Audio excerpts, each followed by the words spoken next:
On November 27th, 1997, citizens from a small Midwestern town called Carpenter's Bay were shocked to discover that one of their own brutally massacred his family, as well as ending his own life on Thanksgiving Day.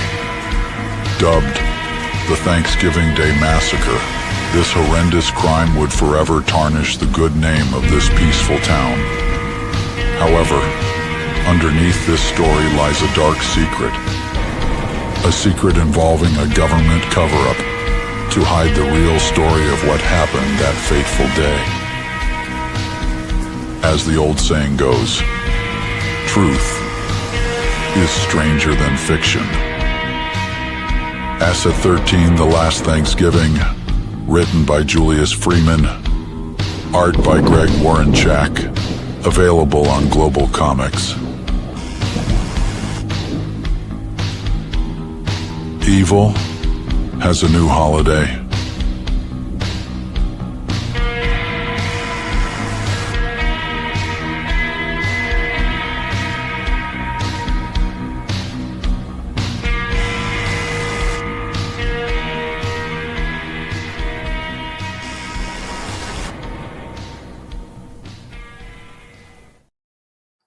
Hello, everyone. Welcome back to Let's Talk About It. I'm your host, Julius Freeman.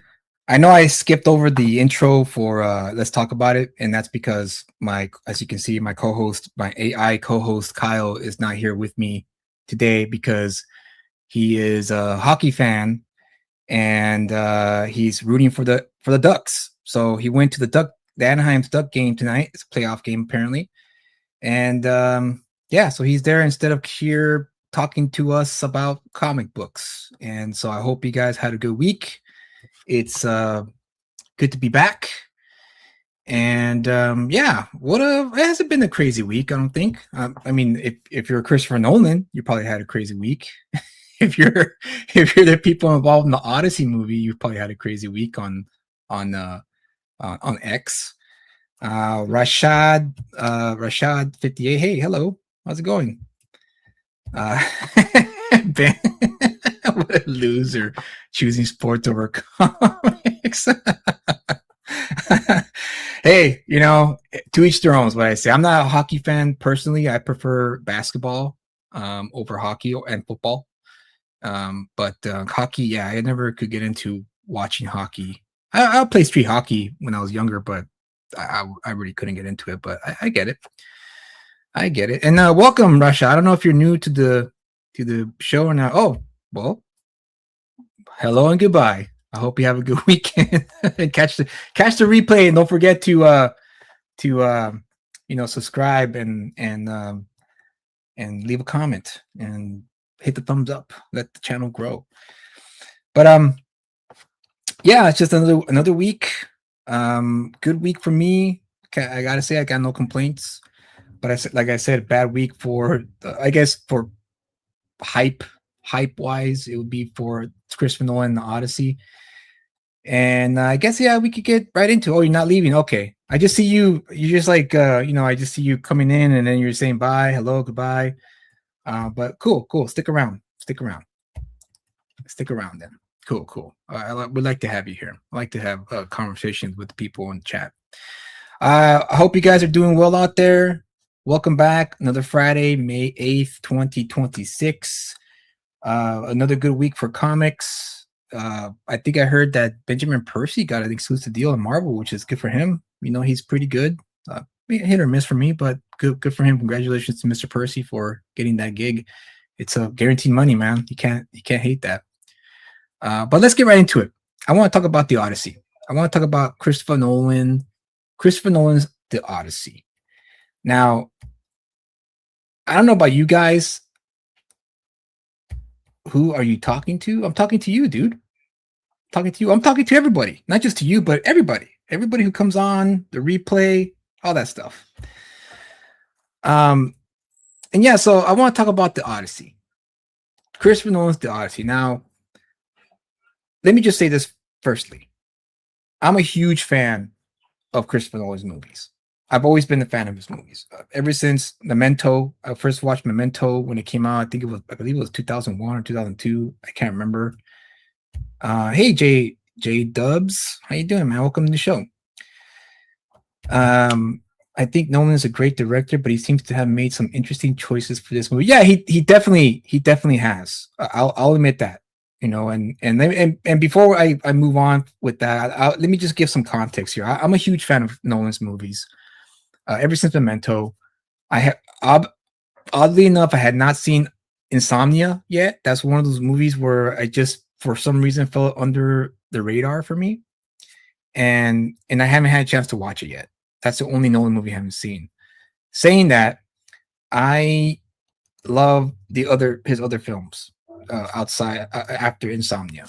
So it was Batman Begins, and then it was um I believe it was The Prestige, and then Dark Knight, and then Inception, and then The Dark Knight uh, Rises, or whatever it was, and then Dunkirk, and so on and so forth.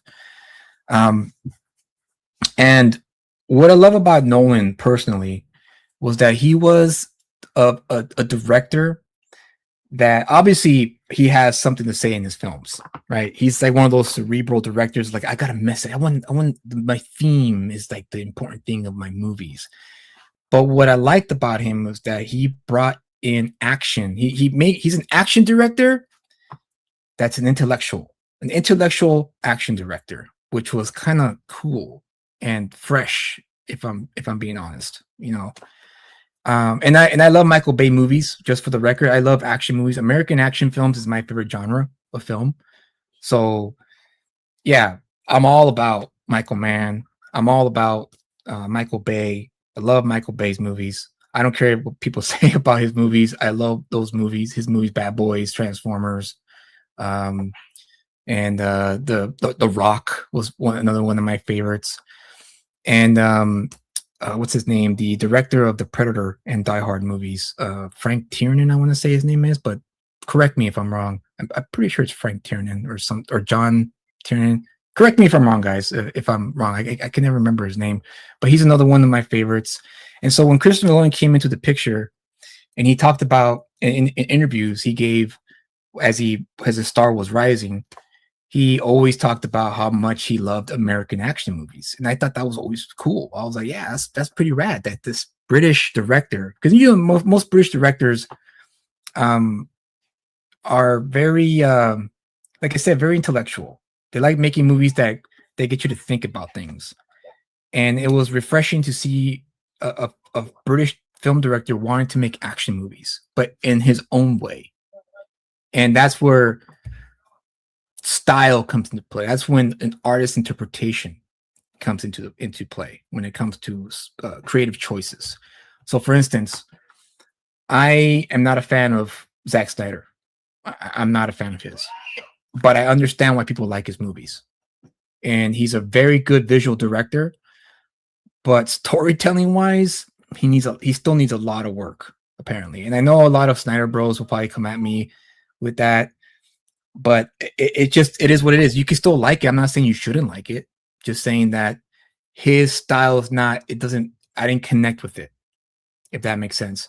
But I understand why people like his movies, and I can respect that because that's his art. That's his interpretation of what he thinks the story should be. So when he did Superman or Man of Steel, when he did Justice League, when he did Watchmen, even though I was not a fan of those movies, I still respected the fact that he was able to do it the way he wanted. And that's what I respect.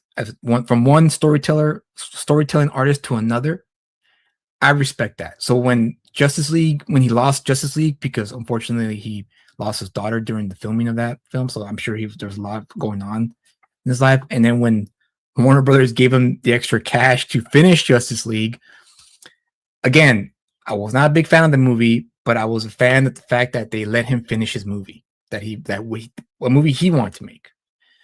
Because the only movie that I like personally of Zack Snyder is Man of Steel. Man of Steel is my favorite. It to this day. That's for me. That's number one on my list as like the movie where he was able to tell a good story and not go too ham with his slow motion.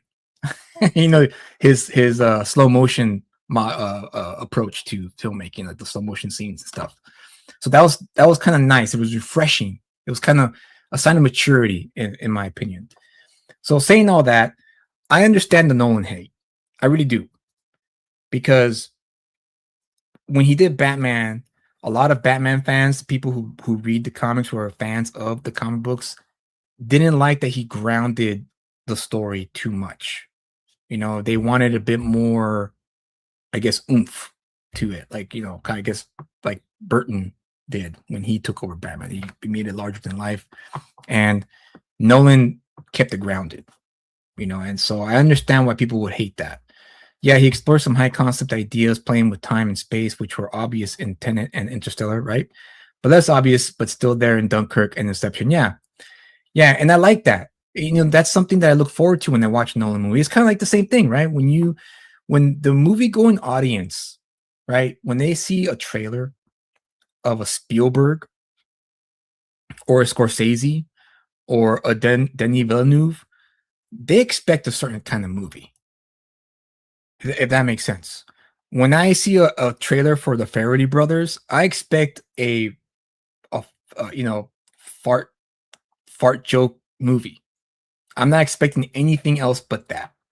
That's just the way we've been conditioned in our media.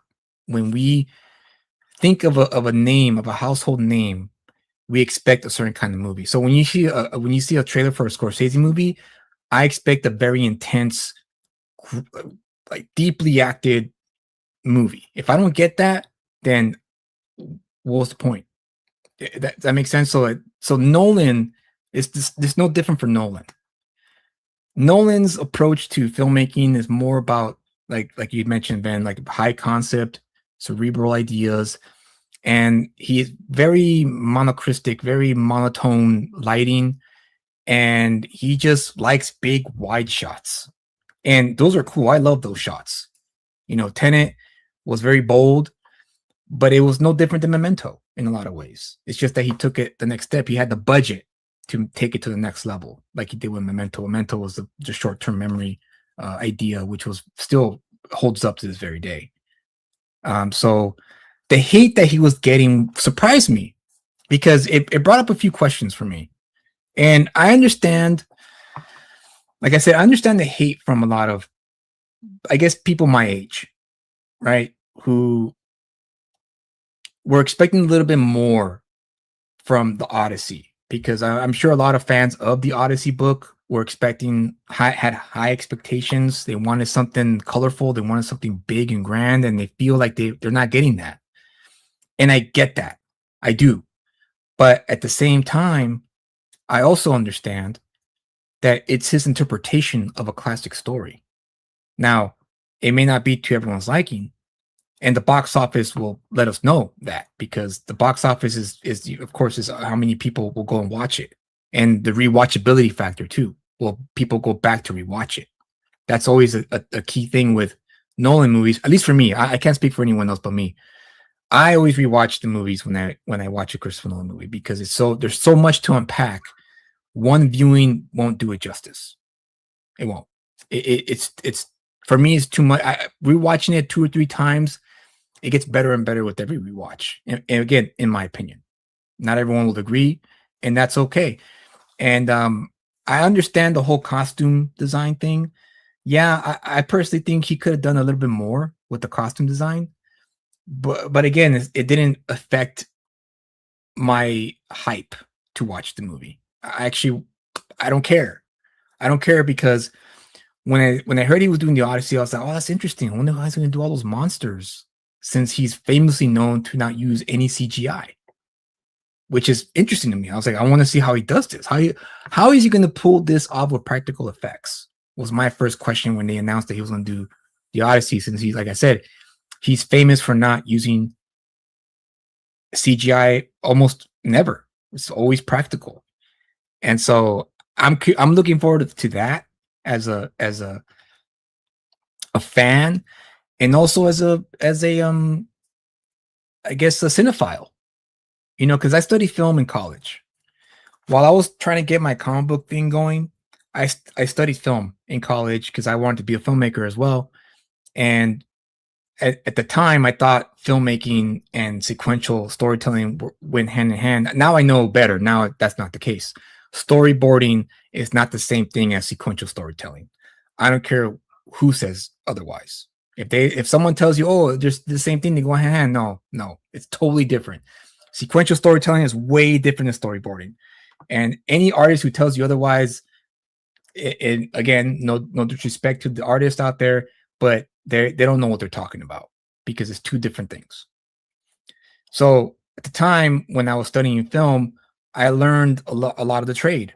What it takes to make a film: screenwriting, directing, producing, the production of something of such magnitude like an Odyssey, and what goes into it.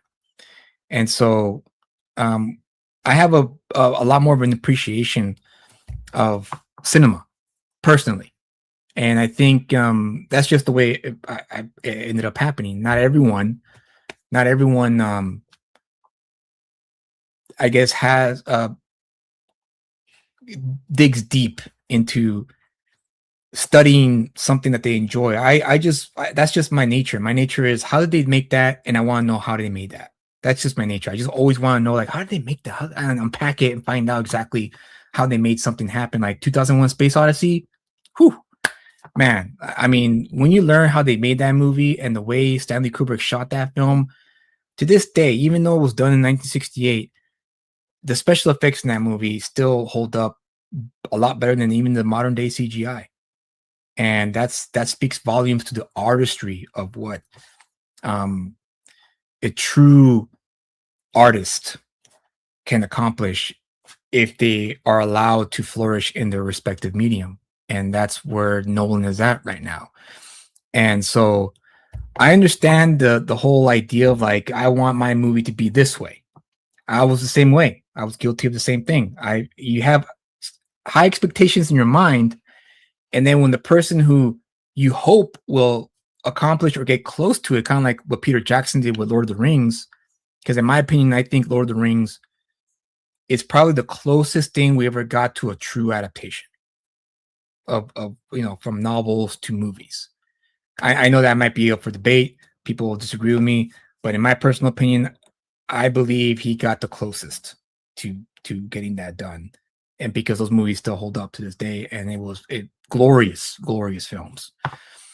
And so going back to Nolan, I understand the high expectations of it. A lot of people probably expect a lot more than what they got when it comes to Cyclops, when it comes to the giants, the ogre giants that they fight in there, and the rumors that Elliot Page is going to be Achilles, which is it would be an interesting choice, I'll say, without going too deep into that. But hey, again, it's his movie. He can do whatever he wants with it, and if we don't like it, then there's nothing he could really do about that. He finished it. He's ready to show it, and we're going to see how the final product ends up happening. I hope it's very successful, honestly, because I didn't understand the amount of hate that he got for it, because there are hundreds and hundreds of action films and blockbuster films, and there's the old Odyssey TV movies and old movies of old too that have come out, and I just can't understand how someone can just simply accept the fact that it's just one filmmaker who wants to take it a different direction. If you don't like where he's taking the direction, then like Brian Azzarello once said in a Comic-Con I attended, buy the book and read it. Read the source material and enjoy that, since that is the true source material that's going to give you exactly what you're looking for high entertainment. So I'm looking forward to it personally, and the hate that came with it. Again, I understand that people were expecting a certain a kind of thing when it comes to the costumes, but at the end of the day, you still haven't seen the movie yet. You have to watch the movie to really give your 2 cents as to whether or not it's going to be good. But from my observation of all the hate that I saw on X, I noticed that a lot of the people who were crapping on the trailer are mainly young people. people in their 20s, people in their early 20s, mid 20s, and of course the people who are my age, I get it.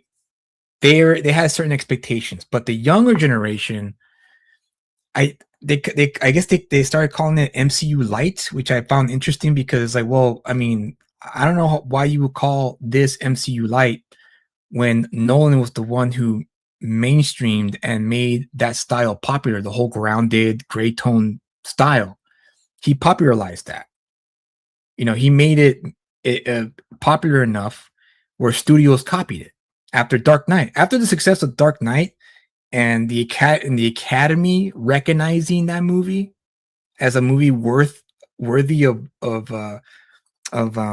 nomination, that was huge, guys. That was a huge deal back then, because at that point, the Academy didn't even want to touch comic book movies with a 10-foot pole. In their eyes, it was beneath them.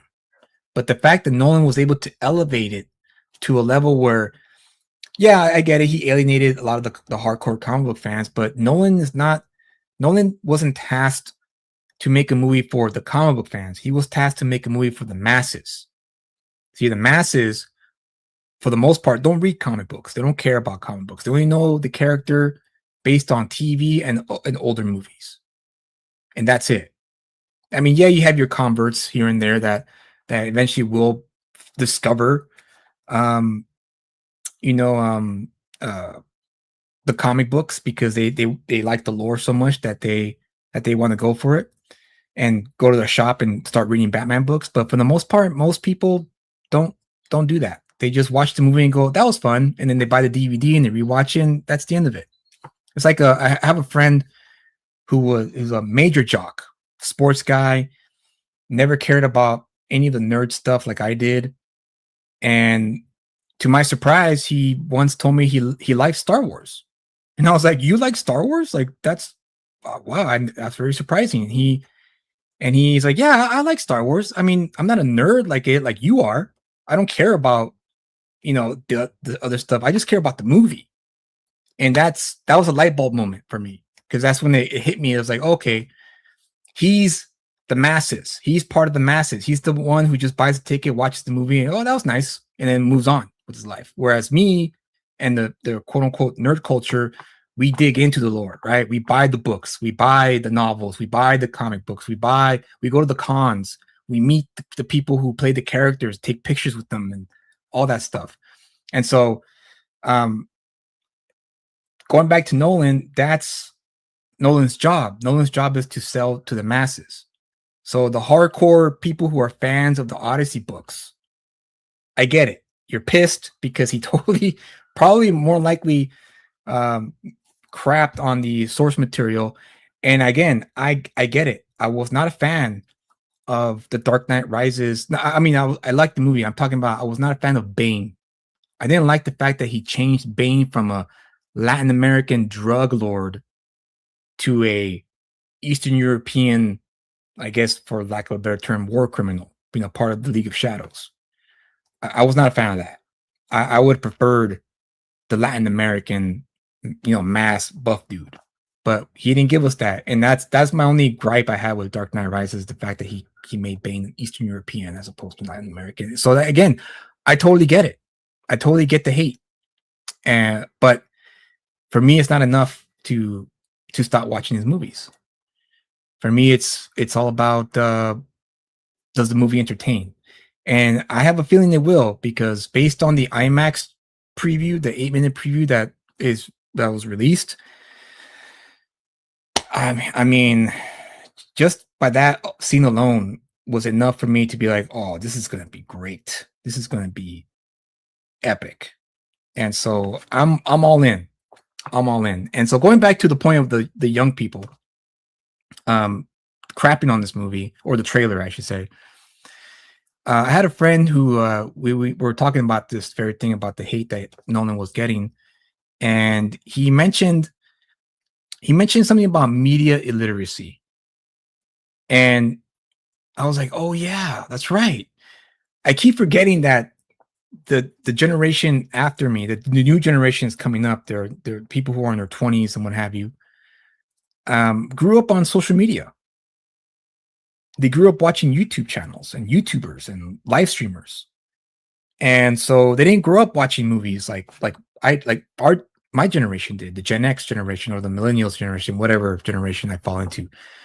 They didn't grow up watching movies unless they had parents who introduced them to movies. But for the most part, they were all about video games, online gaming, live streaming, and watching people play games on live streaming and watching personalities on social media. And like, like for instance, I Show Speed is one that I know of because he's reached a level where now I know who he is because he's everywhere in my timeline on social media because of his popularity. And then there's Mr. Beast. The reason why I know about Mr. Beast is because of my little daughter, my 7-year-old daughter who watches him sometimes. There's a whole bunch of, my daughter is being raised on YouTubers and live streamers. She can't sit down and watch a movie anymore. It's hard for her to sit down and watch a movie because she gets bored. She always tells me this movie looks old when I show her a movie from just 10 years ago. It never fails, guys. It's so interesting to observe. And so going back to the point of the young generation not understanding media, or my friend saying it's media literacy, I think that plays a major factor in that too. They don't understand the concept of style.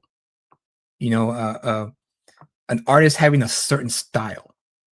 And like I mentioned earlier, when you mention a Scorsese movie, you think gangster, you think intense, you think great acting, right?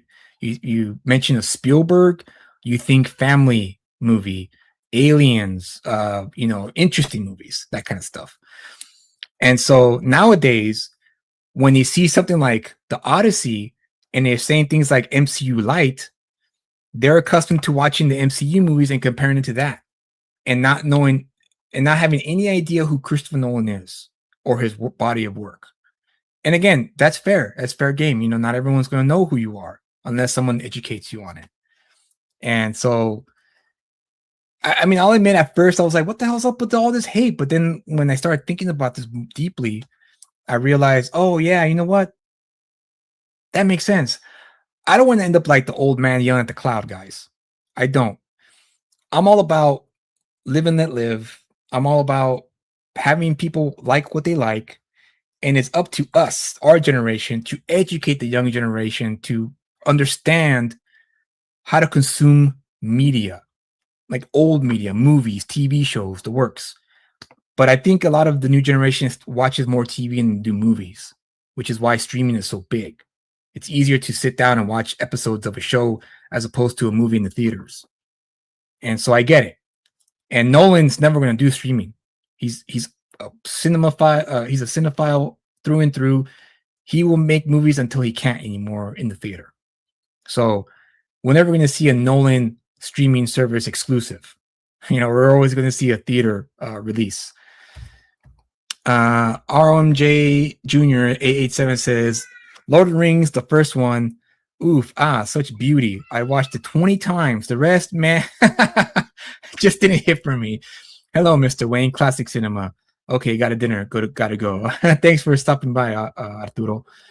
But yeah, hello, Mr. Wayne. That was such a badass line. Just Bane walking up. Hello. No need for I forgot the line. I totally butchered that.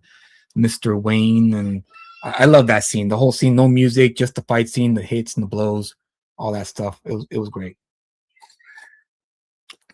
Sorry, I had to take a shot on my whiskey. So yeah, I get the hate.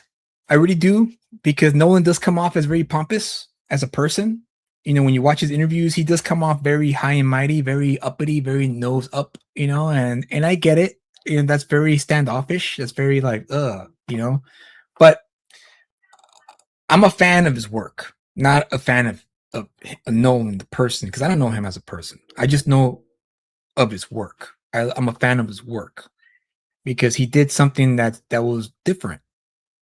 Now, I'm not saying he's the best director of all time. No. It's just he happened to fill a void that was missing in the action genre, because at that point the action genre was kind of stale. It was kind of the same. The movies all looked the same. They all felt the same.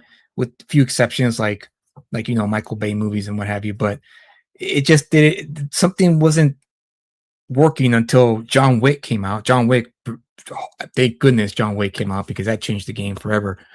But I like the fact that Nolan brought something. He added a layer of intellectualism in action movies, and I personally like that. I personally not prefer it, but I personally like it. And I know it's not to everyone's liking. Inception, I understand that Inception was was something that it kind of split the fans of action movies because of how, like, I guess, quote unquote, complicated it was. And I get that, but that's why his movies have such a high quality of rewatchability. You have to watch it again and again and again to catch the things you missed the first time. And that's how you want not just movies but stories to come off as. You want, like for me as a comic book writer and creator, I would love nothing more than to have readers reread my books over and over again. That should be the goal for every storyteller out there who's going to pursue movies, TV, writing, like novels, short stories, or even comics. You should always write stories where people are going to want to pick it up again and read it again. And Nolan hit that mark. For at least for me, I can't speak for everyone else, but for me, yeah, he hit all those marks every time. I rewatch Dunkirk twice a year. I rewatch, Ben here's mentioning Prestige.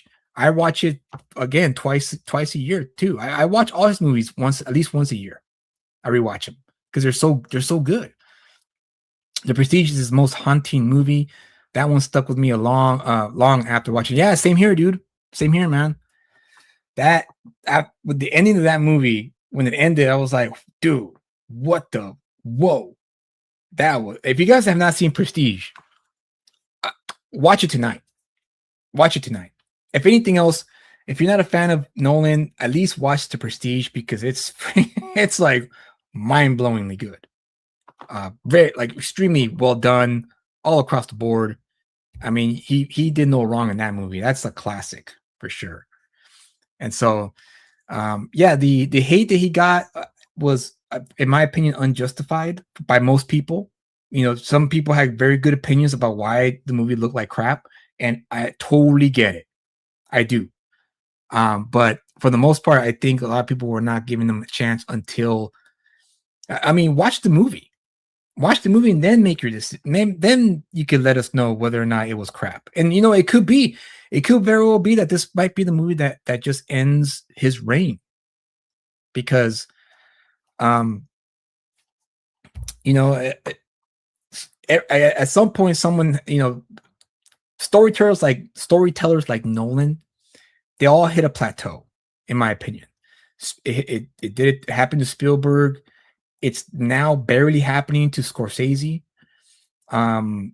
where his last movie was okay. I mean, I wasn't really big on it, if I'm being honest. But everyone has like a stale, when they just plateau and they just kind of stay there. They don't keep going up. And so this could be the movie finally for Nolan that it just doesn't hit. It just doesn't connect. It could be it, but that remains to be seen. When the movie is released, we'll see. We'll see how it does. I have a feeling it might be all right. In my opinion, I think it's going to be a great movie, but again, I could be wrong. And then when that time comes, I'll take the L. So, but overall, let's see what Skullgrin 140 says. In regards to the Odyssey, I don't buy into any of the hatred for it.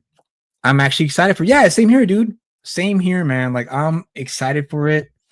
And again, if people want to hate on it, hate on it. It's all good. I'm not here to try to convince the people who hate on it to watch it. No, if you don't want to watch it, if you think it's crap, then cool, don't watch it. It's all good. Art is subjective, after all, right? At the end of the day, it's subjective. If it doesn't connect with you, then why even bother? I mean, that's what I do. When something doesn't connect with me, I just put it down. Like, for instance, a comic book or a movie. If a movie doesn't connect with me, then I just let it go. And a prime example, personally, is the movie Napoleon Dynamite. Now, everyone that I know loves that movie.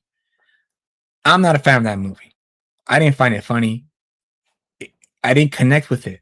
However, saying that, I still recognized that it was well written, it was well acted, and well directed. So, in other words, I still recognized the hard work that went into making that movie. I still recognized that the humor, even though it was not to my liking, was still hitting its notes. It just didn't connect with me. So to this very day, I don't like that movie, but everyone around me that I know loves that movie. And I get it. I totally get it. I'm not hating on anyone who likes it. That's just the way it goes. Sometimes you connect and sometimes there's a disconnect. And that's just the way it goes with movies and TV shows. It just happens. I know that everyone's very divided on the casting and visual representation, but I trust it. Exactly. I trust Christopher Nolan too.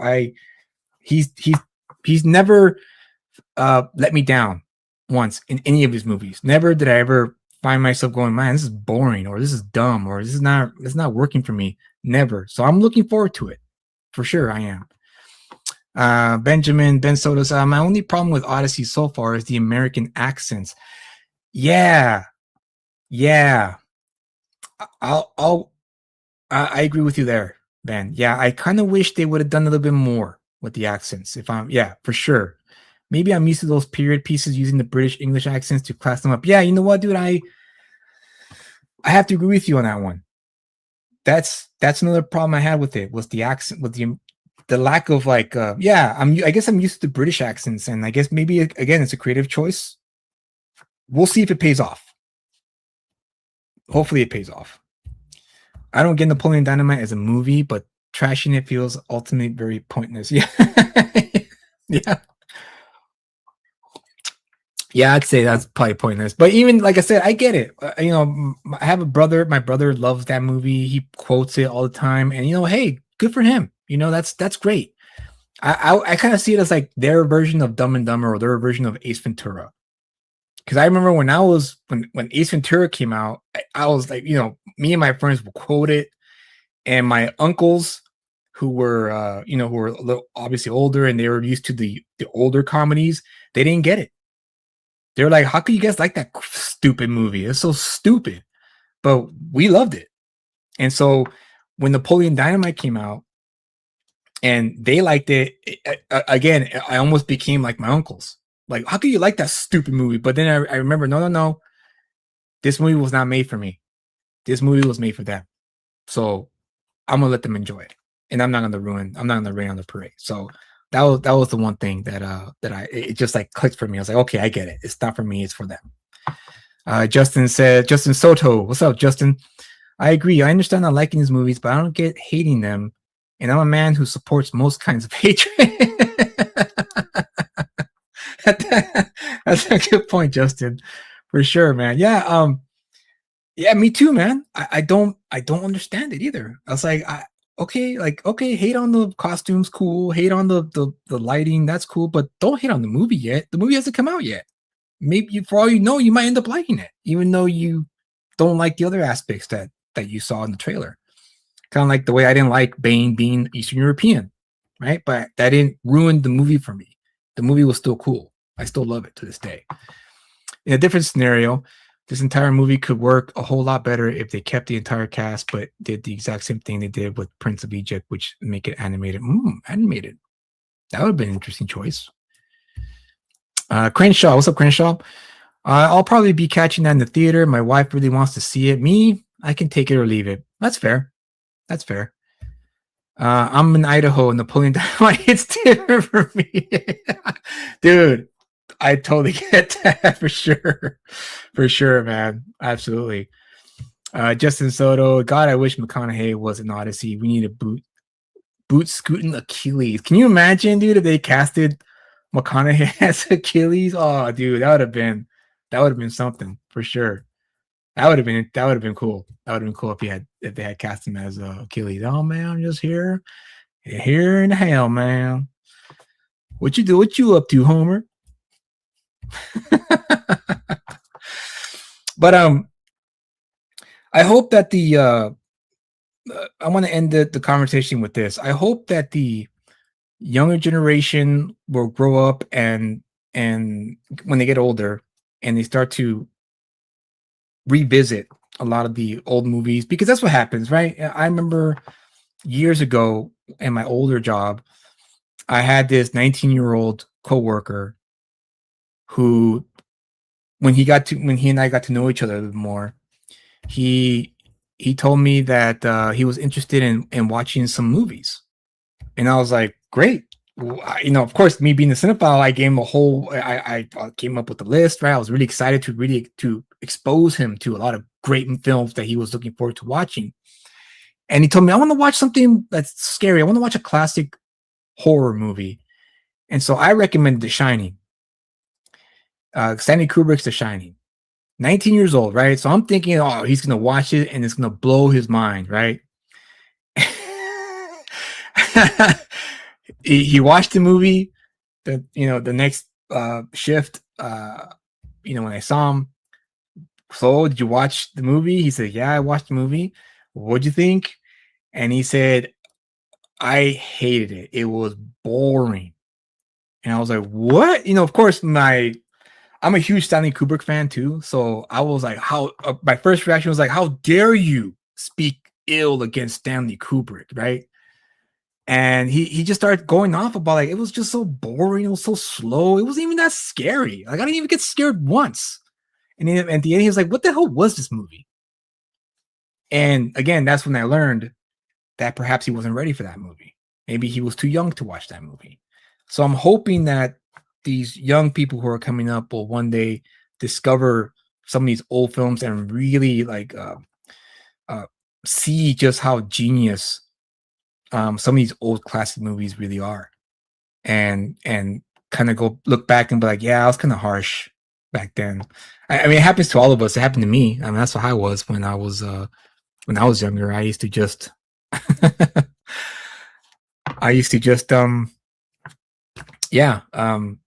just hate on everything, crap on everything. This is crap. Like, if you like this, you're stupid. That kind of talk.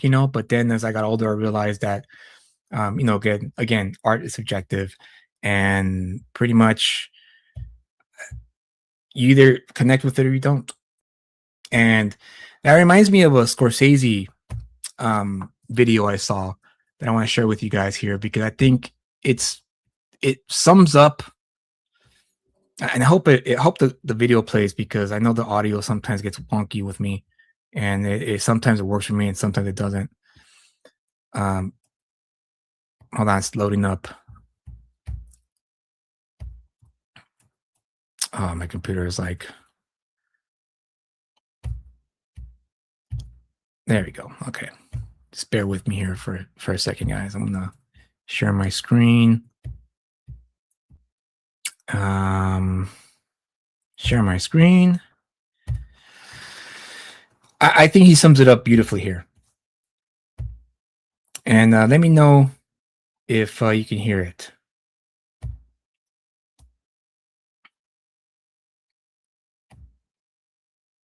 I'm gonna play it. Let me know if you can hear it. Can you hear it? Can you hear it? Let me know if you can hear it. Justin says, I was too young to appreciate Blade Runner the first time. Yes, dude, me too. Me too. Oh, you can't hear it? Damn it. Okay. I guess I'm gonna have to find a different way to play it, but we'll hold on, give me a second here. I was too young to appreciate Blade Runner. Same here, man. Same here. The first time I saw it, I liked the feel, but didn't grasp the concept it was trying to deliver. I understood it better when I got older. 100%. 100%. When I first watched Blade Runner, I thought it was a piece of crap movie. But then I learned that the version I saw was the theatrical version. So when I found out there was a final cut version, I rented that. I'm going to age myself at Blockbuster. And I watched it again because I was like, well, if this is what the director intended, I'm going to watch this version instead. Because again, like I mentioned in the beginning of the stream, I respect, when directors and artists get to do what they want and express themselves how they want, and so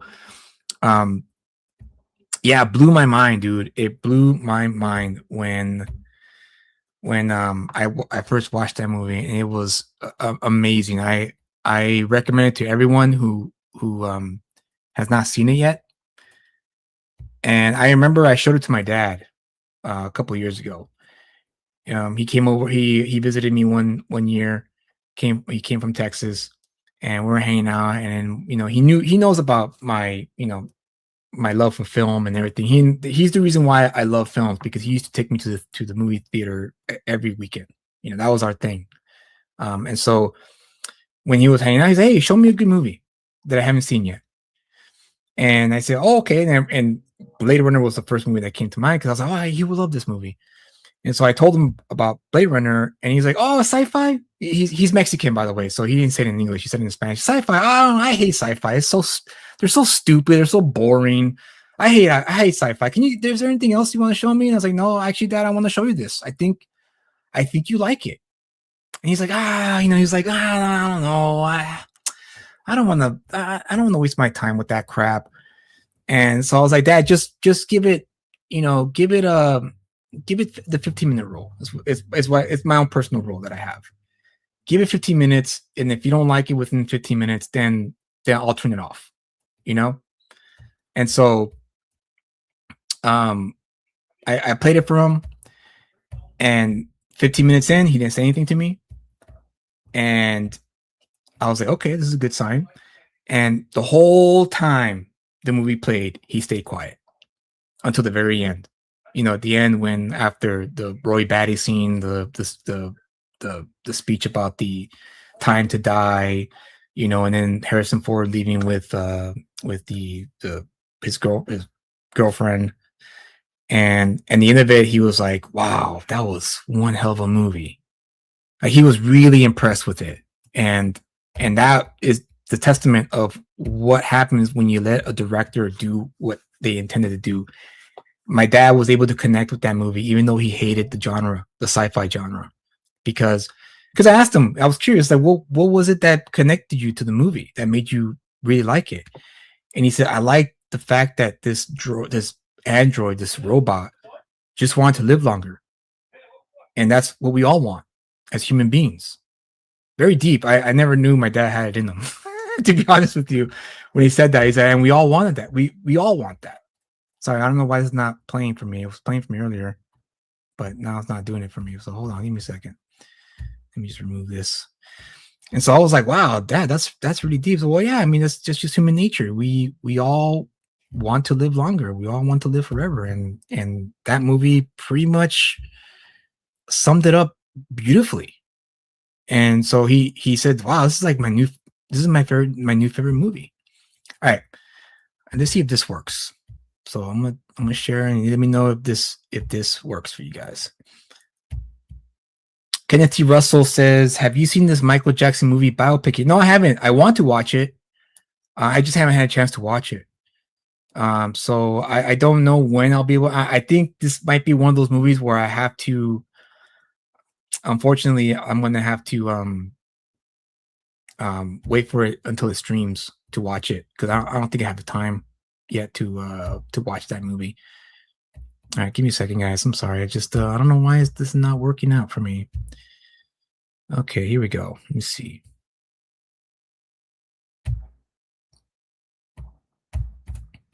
It's a shame she won't live, but then again, who does? Yeah, dude. He mentioned that line. He mentioned the Roy Batty scene, not the scene with him and Harrison Ford, the whole time to die scene. He liked that scene, but his favorite scene was when he spoke to the creator of the company that made him. He said that was his favorite scene, because it was like the way the way the back and forth went about when Roy Batty's like, "Well, what if we try this? Well, we tried that already, and it didn't work out. Well, whatever." And then they went back and forth. He said that was his favorite, because it was almost like it was symbolic of us, of humans talking to God, asking, like, why can't we live longer? Why do we have to be here in finite time and all that stuff? So yeah, like I said, I didn't know my dad was deep, until that movie, until he saw that movie. So I was happy about that. I was happy that he enjoyed Blade Runner, and I made him into a believer of sci-fi. So I'm proud of that. All right, here we go. Let's see if this works. I mean, there are no manuals, no shortcuts, no secrets. You write your own manual, you develop your own shortcuts, you find your own secrets. Let me know if you can hear that.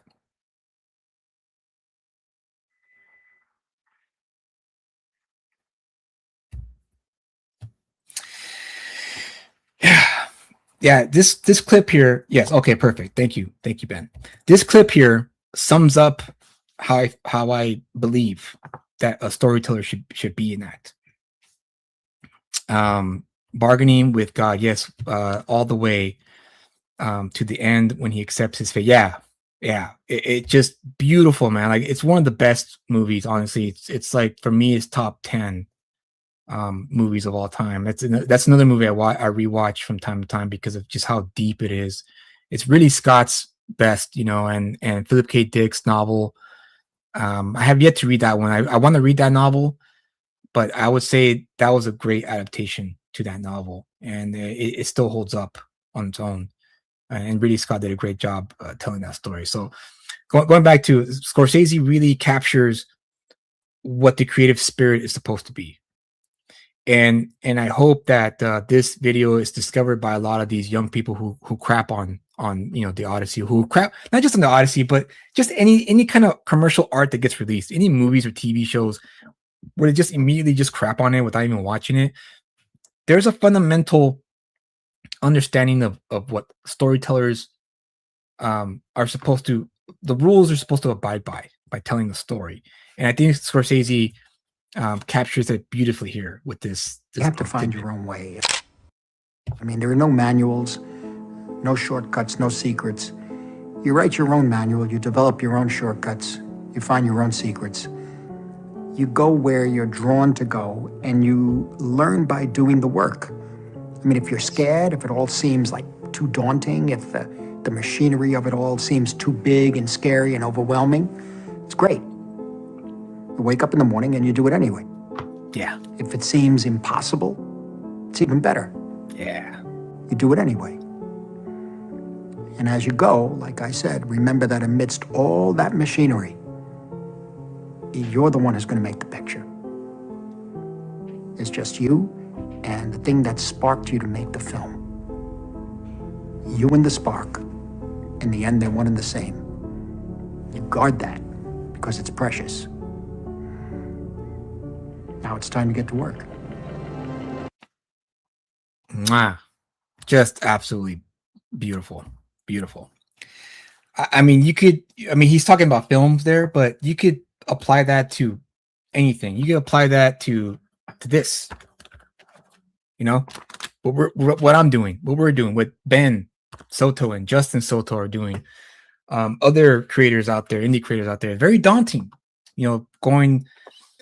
Pursuing something that you believe that needs to be told, right? Stories that you feel you want to share with people, strangers, people who don't know you, who may not even like what you put out there. But like you said, the spark, it's you and the spark. And that's I think that's what's missing with the younger generation. They don't have that spark. They want to just live stream. They want to live stream and become famous. But it's like, what are you providing to society, to the culture? What are you adding to the culture? At least with I Show Speed, and if you guys don't know who I Show Speed is, he's a very famous live streamer. That's all he does is live stream.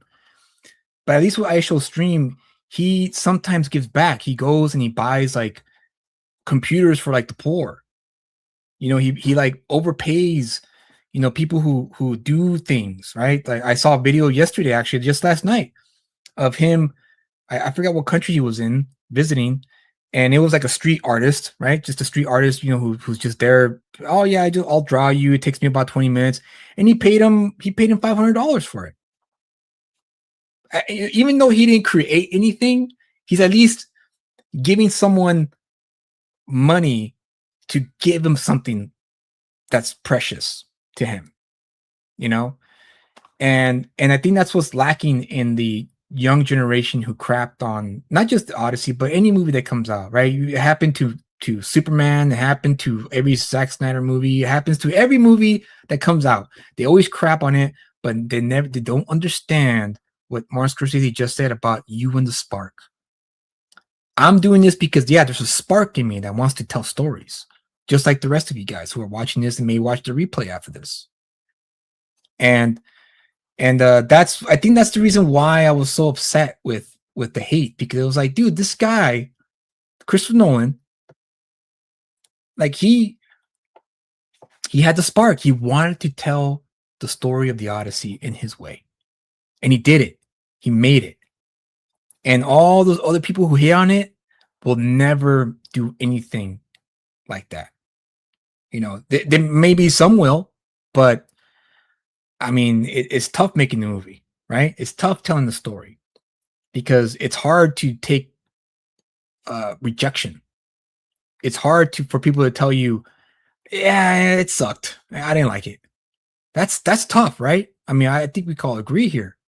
You know, when you put your heart and soul into something, or you put your hard work into it, and then some random person reads it and says, this isn't good.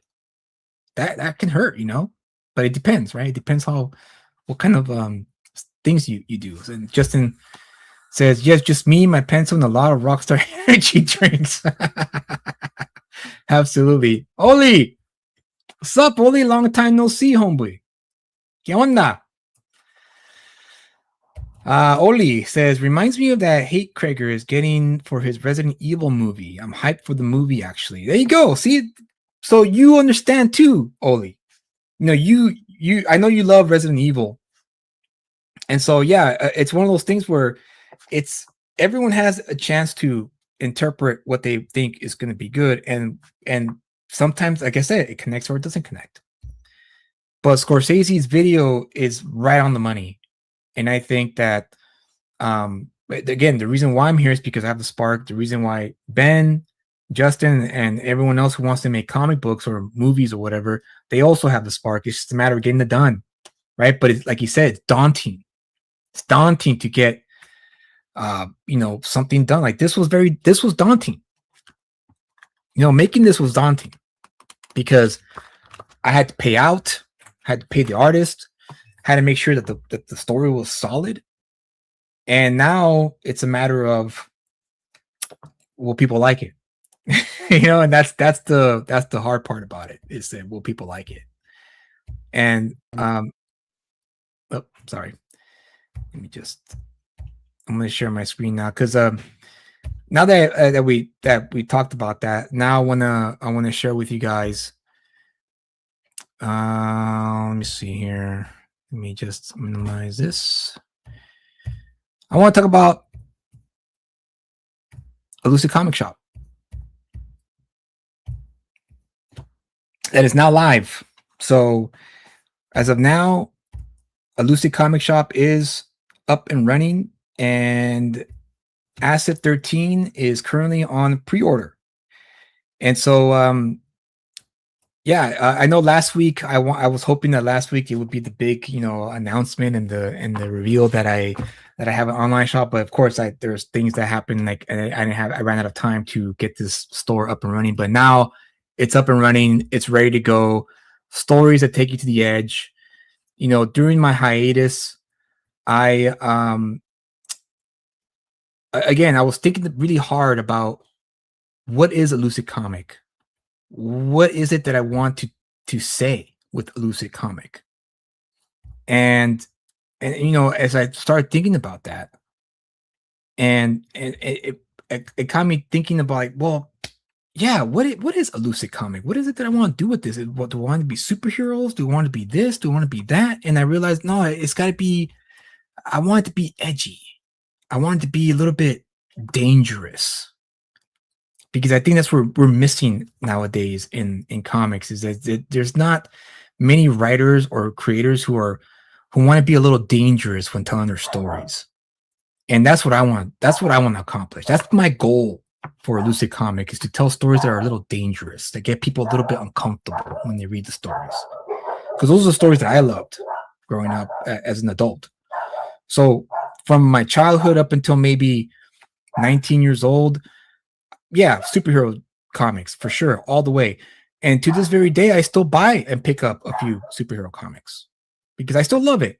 I mean, come on, the kid in me won't let it go. The kid in me still has to pick up Batman, still has to pick up Superman from time to time. I just can't let it go. You know, it really is a part of my life at this point. However, saying that, when I read V for Vendetta and I saw how dangerous that story was, I was immediately hooked. And again, this goes back to my Substack with the series Tales from the Ghetto. I saw nothing but danger growing up, right? Like I mentioned, drive-by shootings, gang fights, just unable to walk the neighborhood in certain parts of the time or certain parts of the neighborhood during certain times. Danger, constant danger, you know, growing up in the ghetto. And so that's how I want to, those are the kind of stories I want to tell, which is why I decided to start off with Acid 13 as the pre-order.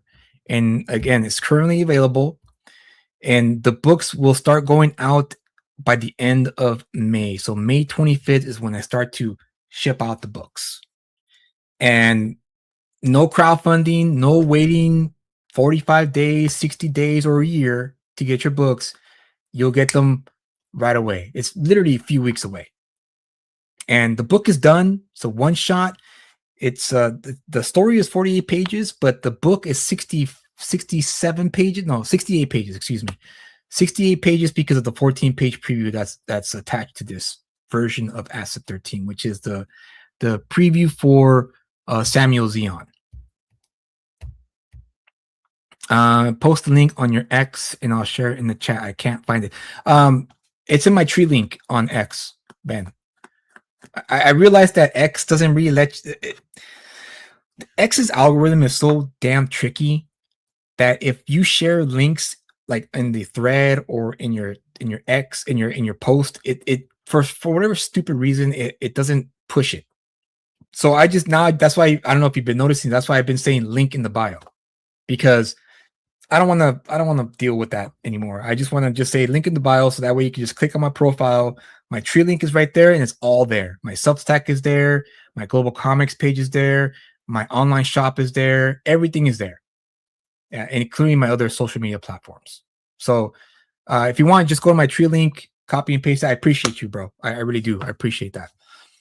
And so going back to the online shop. So Acid 13 was the first story I really wanted to share, like to kind of set the mood of like telling dangerous stories, I guess the best way to say it.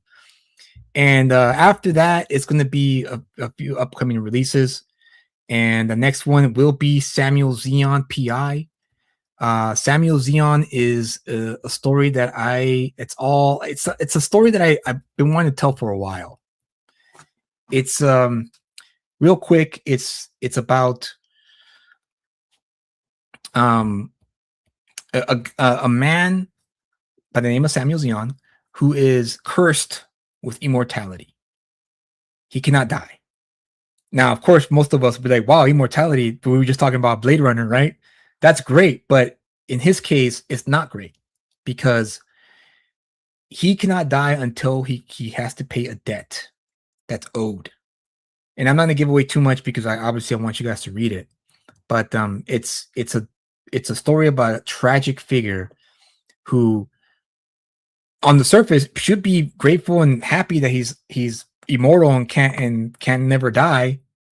But at this point in the story starts off where he's already at his wit's end. He wants to die. He wants to leave this planet. He doesn't want to be alive anymore. So now he's finally decided to pay back his debt, so that way he could just die.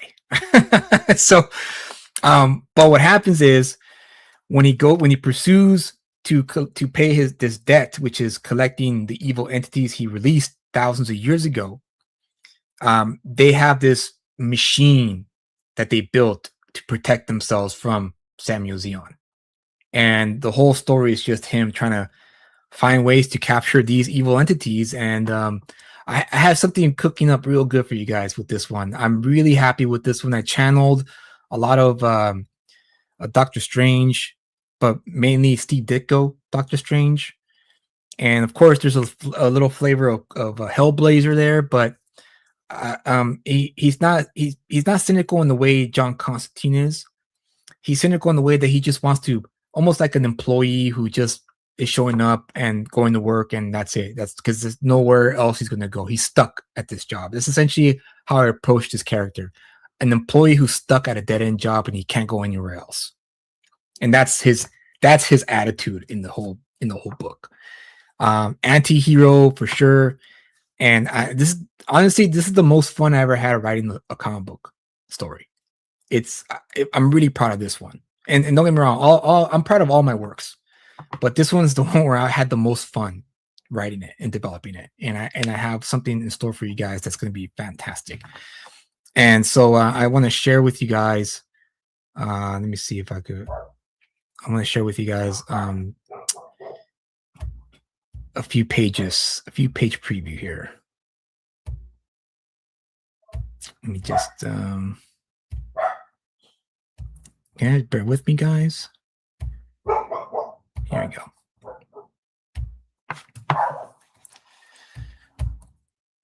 So the art is drawn by Greg Warrenchak.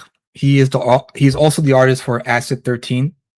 And I had so much fun working with Greg in Acid 13 that when we got to the end of finishing last Thanksgiving, I was like, I can't let this guy go. I gotta keep working with this guy, because he and I worked really well together, and it was an easy fit.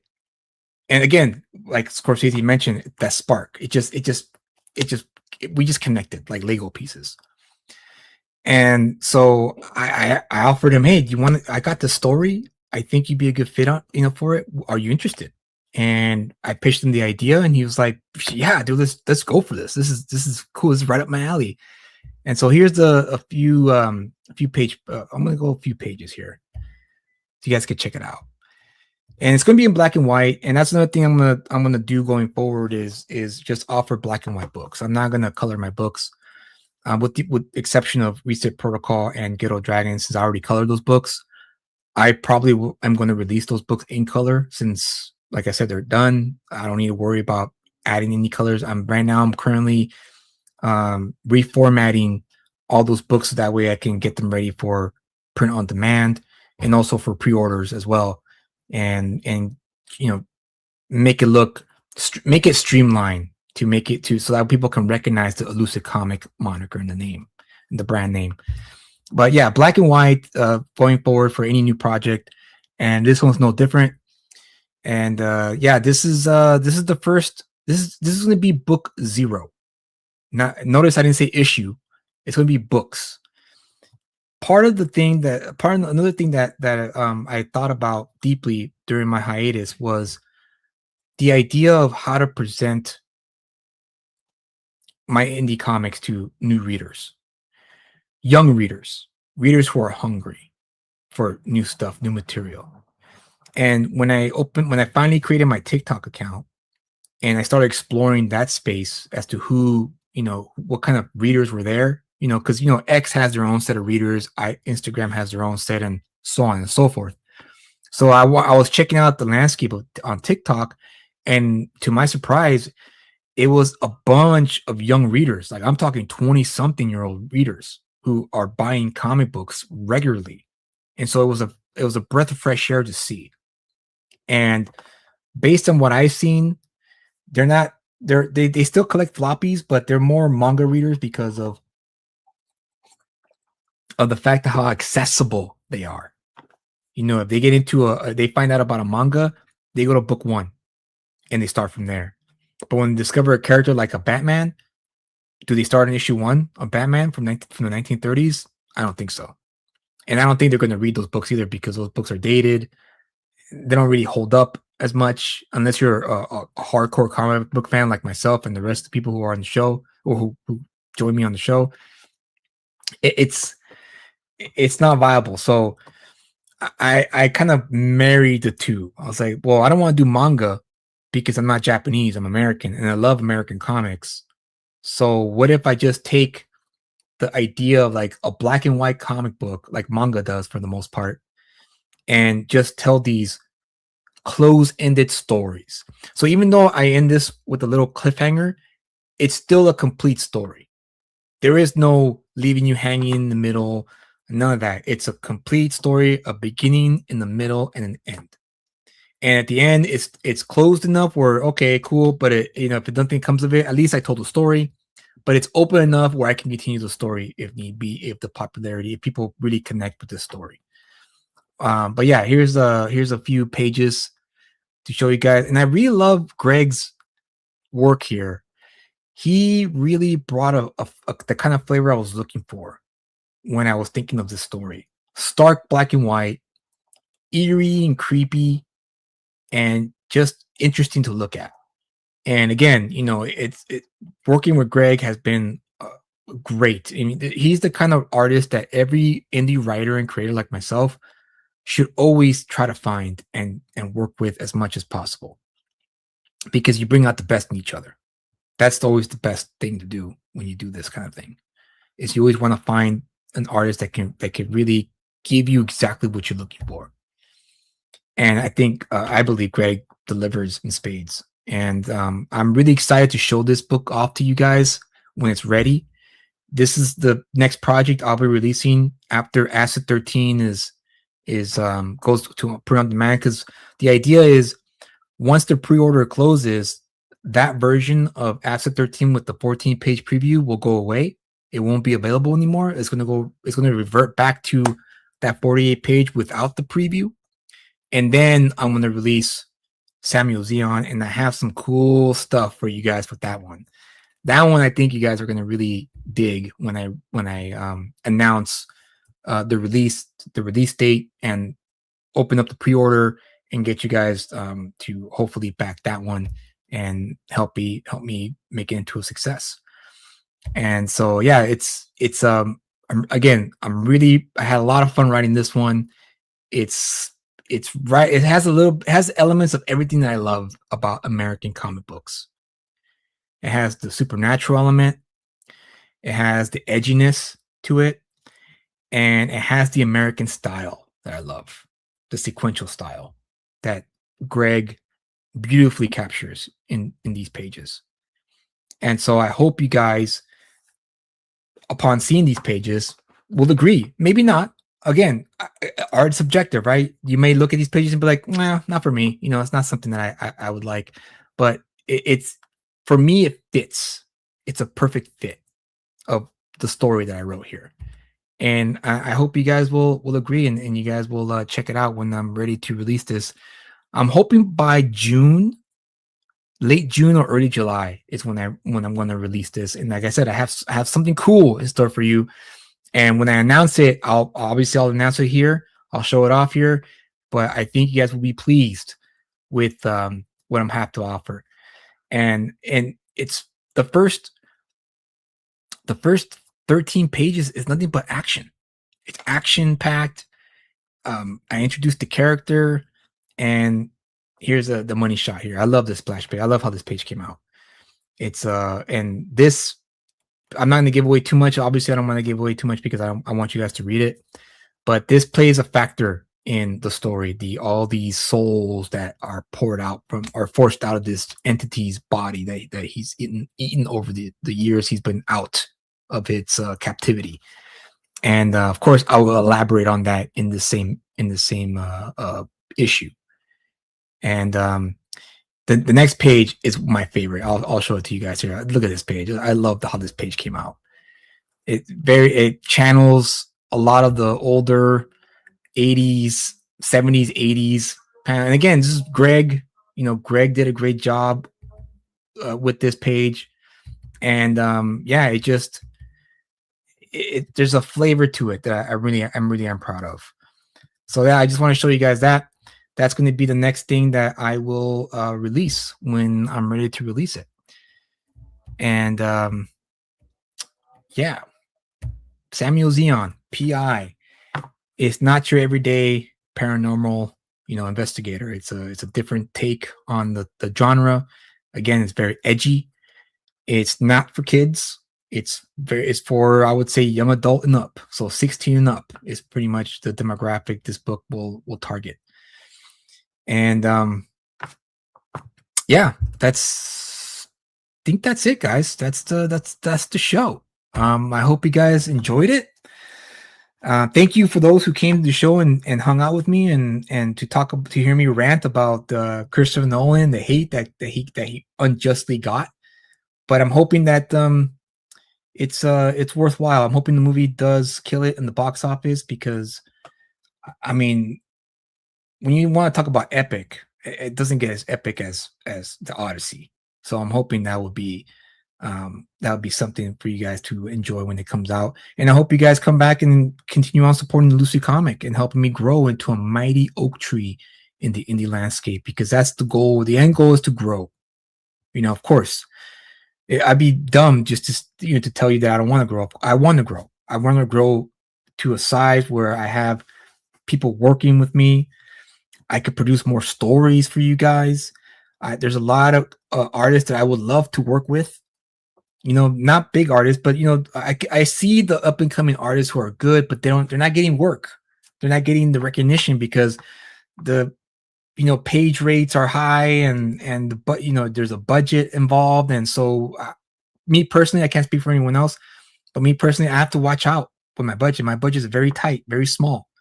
And so I'm hoping that with your support, the budget can get bigger and bigger, and I'm able to tell a lot more stories at a faster rate and get them out to you guys at a faster rate. Not monthly. There's no way I can compete with the monthly releases. But if I can do a quarterly release, excuse me, the block car. If I can get to a point where I could do quarterly releases, like a release every 4 months of a book that's with a price point that's accessible to most people, then we'd be in good shape. And again, black and white, that's the name of the game. Black and white comics because of price point. The reason why I'm doing black and white comics isn't a creative choice. It's strictly budget. And if I'm being real, it's just strictly budget. That's the only reason why I'm doing black and white, because it's cheaper for me to get it printed and it's cheaper for me to get it made. So until I get to a point where the revenue's coming in and the budget grows, then I'll be able to, get the books colored and produce printed books and get them out to you guys. And so that's the hope. So if you guys are new to the channel, please hit the like, subscribe, come back next Friday. Hopefully my AI co-host will come back and we can have an actual discussion. Bring back, let's talk about it. And Bring Back is worth the pickup, because there's a lot of books that we have read in the hiatus that we want to talk to you guys about and share with you guys with. So I'm hoping you guys will stick around with that. If you want to follow me on any other socials, the QR code that's in the corner up there, scan it and follow me on all the social medias and subscribe to my Substack. If you subscribe to my Substack from now until June 9th, you'll receive a complimentary PDF version of Acid 13 without the preview of Samuel Zion. And you'll also receive a 15% discount code for the pre-order. So I recommend you guys check out my Substack. It's free to join. You could unsubscribe anytime. There is no contract. There is no, you have to be part of the Substack for X amount of time. No. It's, if you want to just subscribe, use the 15% and then bounce, hey, I'm cool with that. It's all good, man. Like, I hope you stick around, because Tales from the Ghetto, I've just finished working on the 4th installment of it, because I'm trying to get ahead of it for the releases. And it's crazy, guys. I'm the next installment that's gonna come out next week. it's pretty wild, man. It really is. And I hope you guys stick around and read that, because I'm thinking about it now, and it's wild. But so yeah, check me out there, QR code, and support indie comics, read comics, educate the young people on how to consume media properly, so that way they could at least enjoy things. That's the sad part about this hate, is that what happened to just enjoying things, or trying to enjoy things anyway?